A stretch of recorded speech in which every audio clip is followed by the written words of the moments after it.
Hello and welcome everyone to the latest rendition of our weekly server fantasy series, the CUFL Recap. Although it may be hard to believe we're already 3 weeks into the new league season, and already we're seeing the competition in full swing. Each of the teams had a lot to prove coming into the third week, as getting a win this week will be crucial in helping them separate themselves from the pack.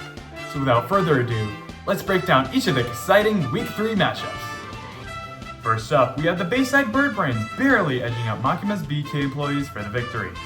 This matchup was a bit sloppy all around, as neither team really performed as well as they had hoped.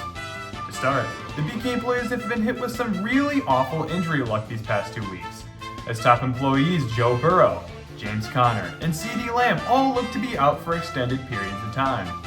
The CD Lamb injury was especially unlucky for the BK employees, as he wasn't able to log any points for them this week before he went down with an injury. In addition, the Bayside Birdbrains seemed to falter on forethought this week, as they only managed to score 102 of the 136 points they were projected. But consistent points across the board and a 19-point performance by Kyron Williams kept their neck off the chopping block. Although it was an ugly game, the Birdbrains' hard-fought win brings them to 2-1 and the 3rd spot in the league. For the BK employees, we're hearing breaking news that due to the team's last place start, partial owner Makima has fired JT and his team.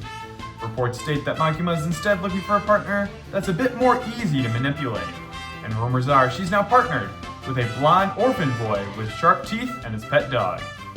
As for JT's team, after a long career of food service, look to live the retired fisherman's life with Rich, hoping it may turn their season around.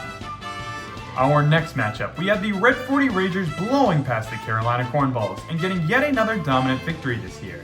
This matchup looked to be a back-and-forth affair in the early stages, as the Cornballs initially looked to be up to the challenge. A fast start from Josh Allen's 23 points and Jonathan Taylor's 32 points had the Cornballs telling the Ragers to catch me if you can. But the Ragers did that and more, as Jalen Hurts' 29 points and Jahmyr Gibbs' 27 points put this game too far out of reach. The Ragers seemingly out of nowhere become a fearsome contender of the league, as their season combined 380 points leads the league and puts them in the top spot this week. As for the Cornballs, it's been one step forward, one step backwards for them this early season, as owner Josh will have to take a leap of faith in order to get back on track. Our third matchup was a convincing come-from-behind victory from Finio over the once undefeated Jersh. Jersh started out the week strong with running back James Cook earning them 20 points on Thursday night, and giving them an advantage going into the Sunday slate. Jersh was able to maintain this 20-point lead midway through the day on Sunday, with running back Jordan Mason's 23.5 points, helping keep Finio at bay.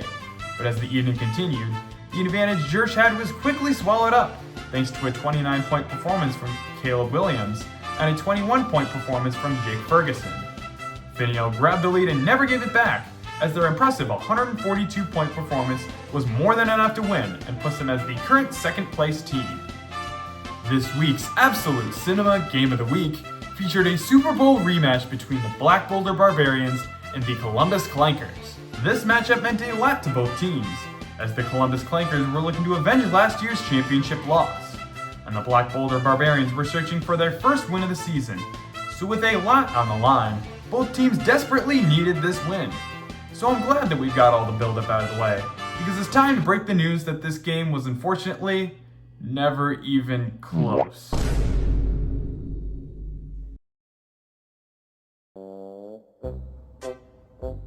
You know, I can't even begin to describe to you just the joy and excitement that it brings my weekends to check my fantasy app and look at my team, see how they're doing, and I see they're losing. Not because of the opponent's quarterback or the running back or even the wide receiver had a good game. I should have seen it coming. This is my fault. I should have game planned for this, for the Vikings defense dropping a 30 bomb on my head. That's my fault. I should have planned around it. Skill issue, honestly.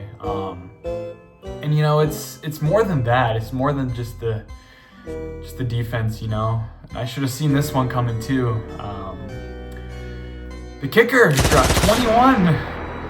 Yeah, that just brightens my day. It really makes my weekend. Just to see that.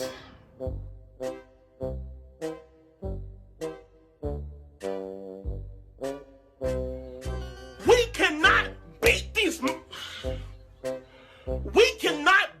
this motherfucking team for shit!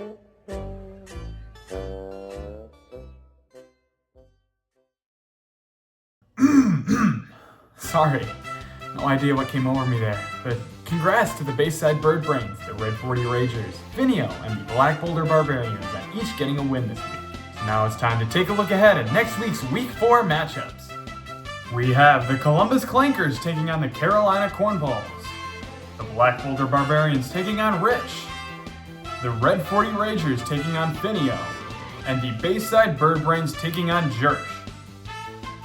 If we know anything about this league from just the first 3 weeks of the season, we know being a top team is not going to come easy. With the difference of first place and last place being only 1 game apart, we're setting up for an exciting and unexpected year. Despite the unpredictability of the league, what will your team's first move be to secure your spot in the upper echelon? Find out next time on the next rendition of the CUFL Recap.